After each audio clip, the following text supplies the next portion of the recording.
Experimentation in the Physicalities of the Werewolf by Riemann Krex. Far too many books, such as this one, begin with some sort of justification.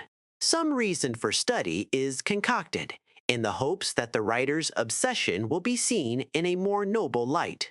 I make no such pretensions. No werewolf killed my family, none ever threatened me personally, nor even an acquaintance of mine. My obsession is born out of simple curiosity, with a strong dose of hatred for the unnatural. Is it possible to hate something without having been done harm by it?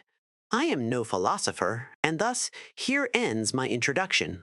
On with my studies. I have endeavored, over the course of several decades, to perform a complete study of the physical nature of the creatures we call werewolves.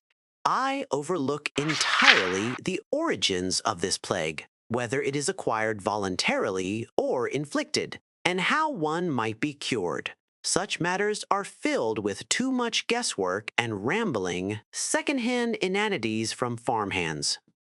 Subject: A. Captured in Morrowind, while in beast form, makeup, male. Breton in his true form. Notes: subject shows an unusually high degree of control over his transformations. Experiment. 1. Subject's bodily proportions were thoroughly measured before, during, and after the transformation. As expected, the proportions were identical while in true form, but some minor swelling of the head was observed immediately after the return. Changes observed during transformation: 23% increase in shoulder width, 17% narrowing of hips, 47% lengthening of arms, 7% increase in finger length, not accounting for claws.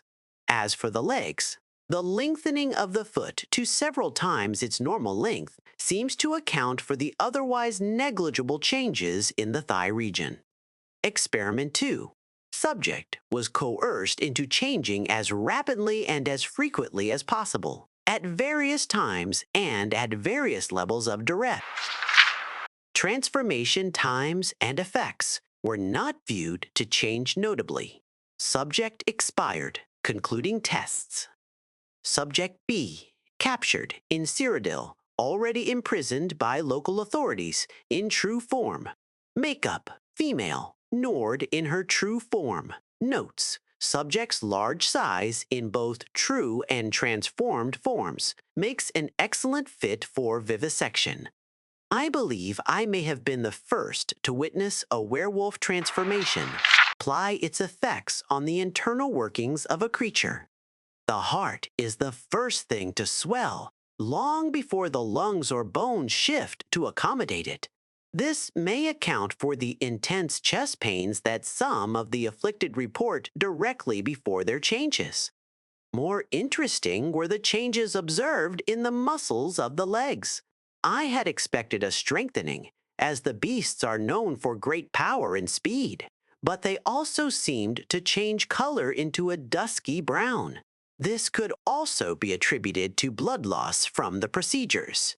Before the subject expired, I worked applying some known remedies for the disease directly to internal organs. Wolfsbane petals applied to the bones seemed to render them brittle, and the ribcage nearly collapsed at the touch. The juice of ripened belladonna berries was pressed directly into the veins, and they could be seen to shrivel behind the flow as it moved through the system. Upon reaching the heart, the major vessels pulled away completely, and subject expired within minutes,